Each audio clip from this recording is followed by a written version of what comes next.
College readiness should not be the driving force behind a standardized curriculum, by Jamie Wallace. If the words frustration over Common Core are typed into a Google search, the results will yield 668,000 articles. There's a reason for this. Standardizing the United States curriculum, as the Common Core Standards does, results in an educational path that is geared towards college readiness, which is not suitable for all students.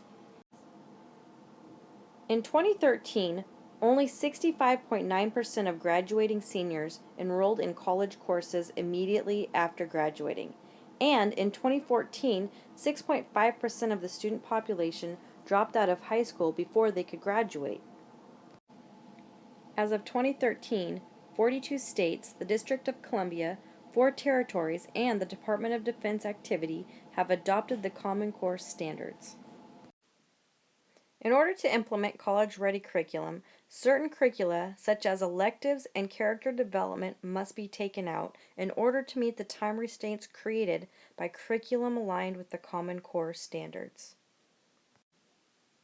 Common Core has become a business. Companies such as Pearson, McGraw-Hill, and Education CTB, to name a few, have already been awarded millions of dollars in Common Core related contracts, and there are more contracts potentially worth billions of dollars on the way. Between 2013 and 2014, roughly 41% of the student population did not go on to college. However, the curriculum that most of these students received was geared towards the college-bound student. Ultimately, this means 41% of the student population was not having their educational needs met. Many students find that electives are their favorite part of the school day. Some students may even find a career path related to their favorite electives. With the implementation of curriculum aligned with the Common Core standards, there's not a lot of time left in a school day for electives. There also leaves little time for teachers to teach character education, which is currently desperately needed in the school system. Oftentimes, when a large amount of money is at stake, it is no longer relevant whether or not a system is working, because making money becomes the number one priority. Unfortunately, there are a lot of stakeholders involved with the Common Core that are making a lot of money.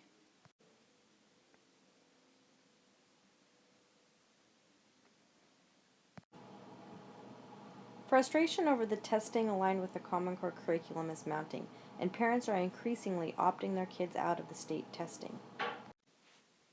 Teachers are becoming frustrated too. There is not enough time in my school year to teach all the standards that are aligned with the Common Core. It really takes the fun out of teaching. Not only do I not have enough time in the school day to teach the current standards, I don't have any time to implement any character education. According to Cider, except for mission statements, the character of young people, their behavioral, ethical, and moral facets is not and has not been on the national educational radar screen. Common Core hasn't proven to move anyone ahead, except for maybe the people involved with creating or pushing forward the Common Core agenda. In fact, everywhere you look, people intimately involved with creating or pushing Common Core are making a lot of money, despite having demonstrated exactly zero proven success at increasing student achievement. With the implementation of standardized education, college readiness rates have increased. However, more students may become college ready, but oftentimes it's at the cost of other students' education. When students enter college, they will be required to read, write, and research complex texts outside of literature. The Common Core standards will help prepare students to be successful in this endeavor.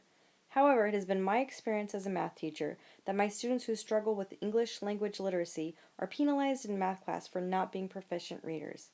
English language literacy should play some small role in mathematics, but not as big of a role as the Common Core standards require.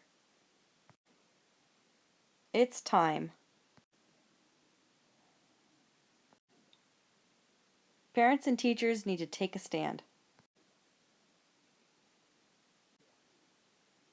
College readiness should not be the driving force behind a standardized curriculum. Not everyone is meant to go to college, therefore, curriculum should not ostracize students entering the workforce straight from high school.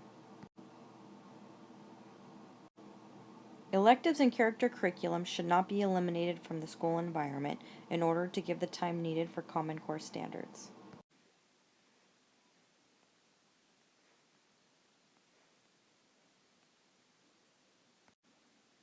Money should never be the driving force behind curriculum development.